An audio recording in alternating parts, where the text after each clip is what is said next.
Woman buys bedroom set, finds treasure inside.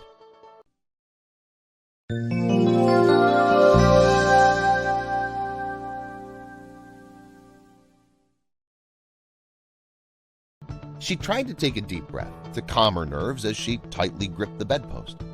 The other hand slid into the compartment greedily. She felt something inside, she was sure of it. What kind of trouble had she gotten mixed up into? Laurel Jakes lived in Oak Creek, a small city in Wisconsin. She was a kind woman and was always ready to help those in need. She would always be at school board meetings and church fetes. Laurel heard about a recent robbery and went the extra mile and consoled the victims of the crime. She even pasted posters with the robber's face around town. Laurel and her husband always knew how to make a profit in almost anything. They felt that they didn't need expensive things to be happy. They were content just how they were. But when emergencies would appear out of nowhere and all of their savings had to spend, they would have no money left. Laurel had no idea what kind of challenges life was about to throw her way. Their house and everything in it had seen its fair share of years. Something always broke, one after another. In the same month, the oven gave out, and so did their bedroom furniture. They had paid a lot to get a new oven so they could continue to eat. So now they had no money to replace the bedroom set. What would they do? The couple decided to scour the Facebook marketplace. A friend of theirs gave them the idea, and they thought perhaps they'd just find what they were looking for at a good price. Laurel still wasn't completely sold on the idea of buying from a complete stranger, but they did need the furniture. Laurel decided to take a look anyway, and soon she felt caught up in the Facebook marketplace. She found someone selling the perfect furniture, and it was close by. What could go wrong?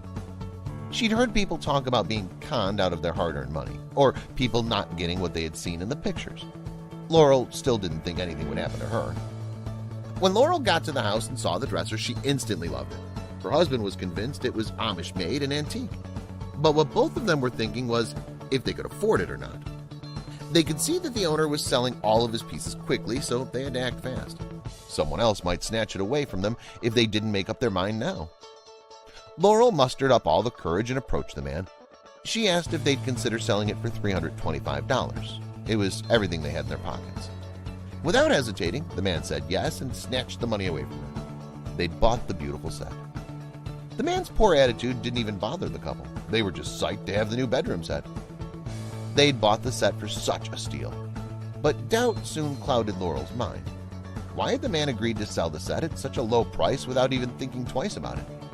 But it was already done. She couldn't go back now. They moved the set into the bedroom, but weren't prepared for what they'd uncover. Laurel suddenly realized that the dresser wouldn't fit into the bedroom. She couldn't believe she'd made such a silly mistake. But she wasn't disheartened. She'd make a plan. It was beautiful, she thought as she sat down and looked at the piece. She ran her hand against the smooth wood and felt a small piece of metal underneath the drawers. She called over to her husband to feel it for himself. He seemed to think it was just a random piece of metal or part of the fixture, but Laurel wasn't convinced. She first tried pulling on it, but nothing happened. Conceding that it may just be an anomaly, she and her husband went to bed. But as Laurel lay there, she had a strange feeling she just couldn't shake. Why would there be a flaw in the piece of furniture? She knew that the Amish prided themselves on their craftsmanship. There had to be more to it. Unable to sleep, she decided to investigate further. She depressed the area and then she heard a faint click. A hidden compartment. She suddenly recalled how quick the guy had been to sell them the furniture. Had he known about this secret cachet? She really should check inside. How could she go to sleep now, knowing there was something unknown tucked away right next to her bed? It could be anything. Could the seller have hidden stuff in there? Had he or the owners of the furniture wished to do away with something? Her mind was racing. There was only one thing for it. Laurel's mind began spinning with theories. Something bad, something incriminating, something stolen, evidence. What could someone have hidden inside? Putting her fears aside, she carefully reached into the crevice and felt around the back with her fingers until she felt something that definitely wasn't supposed to be there. She yelled for her husband to wake up. She didn't want to uncover whatever it was on her own. Her husband woke up with a start. "I was right. There's something in here," Laurel whispered nervously. With her husband looking on, he himself now equally intrigued, Laurel carefully reached inside with her hand again. Would it contain jewelry, cash, antique items, valuable collectible cards? They fantasized about so many things. But when Laurel finally pulled the object out, they were stunned. There, pushed far toward the back of the space, it seemed to be some kind of a bundle wrapped in paper. Laurel brought it out slowly as if it were fragile, an old brown envelope. She held it gently with both hands and sat staring at it dumbfounded. "Well, don't just sit there, open it up," was her husband's impatient reply. She peeked inside and a few seconds later looked up at him with wide eyes. Reaching inside the secret compartment again, Laurel brought out another envelope, and then another. She opened the first envelope and couldn't believe her eyes. When the first bundle was open, it contained a stack of real $20 bills. Laurel was so surprised to see that it contained a significant amount of money that she almost dropped it. But what about the other envelopes? They grew even more excited and nervous than ever. There were still 2 bundles that had to be opened. Could they contain the same thing?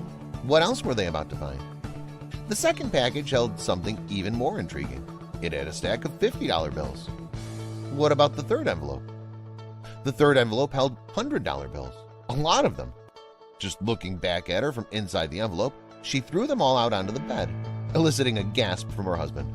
Something was nagging at the back of her mind. And then she remembered the recent store robbery. The authorities had never found the stolen loot. Could it be that they'd just stumbled upon this thief's hidden stash? After counting everything, they placed the money in neat piles on the bed, a swath of blue bills that matched the pattern on the quilt. $11,000 in total. There was no doubt in Laurel's mind about what to do next. Report the find to the local police.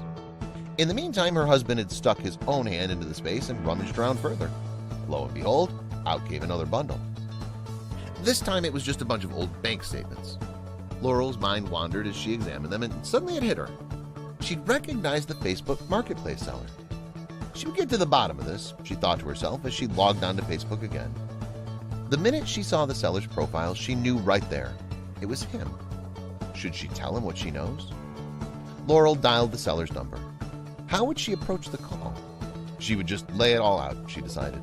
She calmly told him about her find in the secret compartment and that she knew it had something to do with him. She'd recognized the surname on the bank statements, DePere. DePere was the same surname as that of the seller.